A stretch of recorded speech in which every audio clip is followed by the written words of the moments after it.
ఫిలిప్పీలకు రాసిన పత్రిక 1వ అధ్యాయం. ఫిలిప్పిలో ఉన్న క్రీస్తు అను శబ్దమునకు అభిషిక్తుడని అర్థము. యేసునందలి సకల పరిశుద్ధులకును అధ్యక్షులకును పరిచారకులకును క్రీస్తు యేసు దాసులైన పౌలును తిమోతియును శుభమని చెప్పి రాయినది.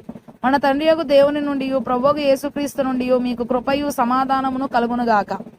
మొదటి దినము నుండి ఇది వరకు సువార్త విషయంలో మీరు నాతో పాలివారై ఉండుట చూచి మీలో ఈ సత్క్రియను ఆరంభించిన వాడు యేసుక్రీస్తు దినము వరకు దాన్ని కొనసాగించునని రూఢిగా నమ్ముచున్నాను. కనుక మీ అందరి నిమిత్తము నేను చేయు ప్రతి ప్రార్థనలో ఎల్లప్పుడూ సంతోషముతో ప్రార్థన చేయించు నేను మిమ్మల్ని జ్ఞాపకము చేసుకున్నప్పుడెల్లను నా దేవునికి కృతజ్ఞతాస్తుతులు చెల్లించుచున్నాను. నా బంధకముల యందును నేను సువార్త పక్షమున వాదించుట యందును దానిని స్థిరపరచుట యందును మీరందరూ ఈ కృపలో నాతో కూడా పాలివారై ఉన్నారు. గనుక నేను మిమ్మను నా హృదయంలో ఉంచుకొని ఉన్నాను. ఇందుచేత మిమ్మల్ని అందరిని గూర్చి ఇలాగ భావించుట నాకు ధర్మమే. క్రీస్తు యేసు యొక్క దయారసమును బట్టి మీ అందరి మీద నేను ఎంత అపేక్ష కలిగి ఉన్నానో దేవుడే నాకు సాక్షి. మీరు శ్రేష్టమైన కార్యములను వివేచింపగలవారొకటకు ఈ ప్రేమ తెలివితోనూ సకల విధములైన అనుభవ జ్ఞానముతోనూ కూడినదై అంతకంతకు అభివృద్ధి పొందవలననియు ఇందువలన దేవునికి మహిమయు స్తోత్రమును కలుగునట్లు మీరు యేసుక్రీస్తు వలన ఆయన నీతి ఫలములతో నిండుకొనిన వారే క్రీస్తు దినమునకు నిష్కపటులను నిర్దోషులను కావాలననియు ప్రార్థించుచున్నాను. సహోదరులారా, నాకు సంభవించినవి సువార్త మరి ఎక్కువగా ప్రబలమగుటకే సమకూడనని మీరు తెలుసుకొనగోరుచున్నాను. ఎలాగనగా నా బంధకములు క్రీస్తు నిమిత్తమే కలిగినవని ప్రేతోర్యమును సేనలోని వారికి అందరికీ తక్కిన వారికి అందరికీ స్పష్టమాయను. మరియు సహోదరులైన వారిలో ఎక్కువ మంది నా బంధకముల మూలముగా ప్రభువునందు స్థిర విశ్వాసము గలవారై నిర్భయముగా దేవుని వాక్యం బోధించుటకు మరి విశేష ధైర్యము తెచ్చుకొనిరి. కొందరు అసూయ చేతను కలహ బుద్ధి చేతను మరికొందరు మంచి బుద్ధి చేతను క్రీస్తును ప్రకటించుచున్నారు.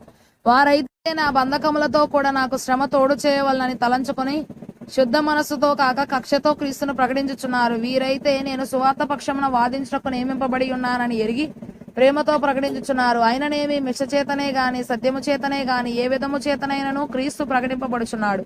అందుకు నేను సంతోషించుచున్నాను. ఇక ముందును సంతోషించును. మరియు నేను ఏ విషయంలోనూ సిగ్గుపడక ఎప్పటి వలనే ఇప్పుడును పూర్ణ ధైర్యముతో బోధించడం వలన నా బ్రతుకు మూలముగానైనను సరే చావు మూలముగానైనను సరే క్రీస్తు నా శరీరమందు గణపరచబడునని నేను మిగిలి అపేక్షించుచు నిరీక్షించుచున్న ప్రకారముగా మీ ప్రార్థన వలనను యేసుక్రీస్తు యొక్క ఆత్మ నాకు సమృద్ధిగా కలుగుట వలనను ఆ ప్రకటన నాకు రక్షణార్థముగా పరిణమించునని నేను ఎరుగుదును. నా మట్టుకైతే బ్రతుకుట క్రీస్తే, చావైతే లాభము. అయినను శరీరముతో నేను జీవించుటయే నాకున్న పనికి ఫలసాధనమైన ఎడల నేనేమి కోరుకొందునో నాకు తోచలేదు. ఈ రెంటి మధ్యను ఇరుకునబడి ఉన్నాను.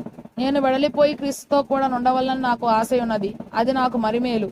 అయినను నేను శరీరమునందు నిలిచి ఉండుట మిమ్మను బట్టి మరీ అవసరమై ఉన్నది. మరియు ఇటు నమ్మకము కలిగి నేను మరలా మీతో కలిసి ఉండుట చేత నన్ను గూర్చి క్రీస్తు యేసునందు మీకున్న అతిశయము అధికమగునట్లు మీరు విశ్వాసమునందు అభివృద్ధియు ఆనందమును పొందు నిమిత్తము నేను జీవించి మీ అందరితో కూడా కలిసి ఉందనని నాకు తెలియను. నేను వచ్చి మిమ్మల్ని చూచినను రాకపోయినను మీరు ఏ విషయంలోనూ ఎదిరించు వారికి బెదరక అందరినూ ఒక భావముతో సువార్త విశ్వాస పక్షమున పోరాడుచు ఏక మనసు గలవారై నిలిచి ఉన్నారని నేను మిమ్మల్ని గూర్చి వినులాగున మీరు క్రీస్తు సువార్తకు తగినట్లుగా ప్రవర్తించుడి. అట్లు మీరు బెదరకుండుట వారికి నాశనమును మీకు రక్షణయును కలుగుననుటకు సూచనయ్యి ఉన్నది. ఇది దేవుని వల్ల కలుగునదే.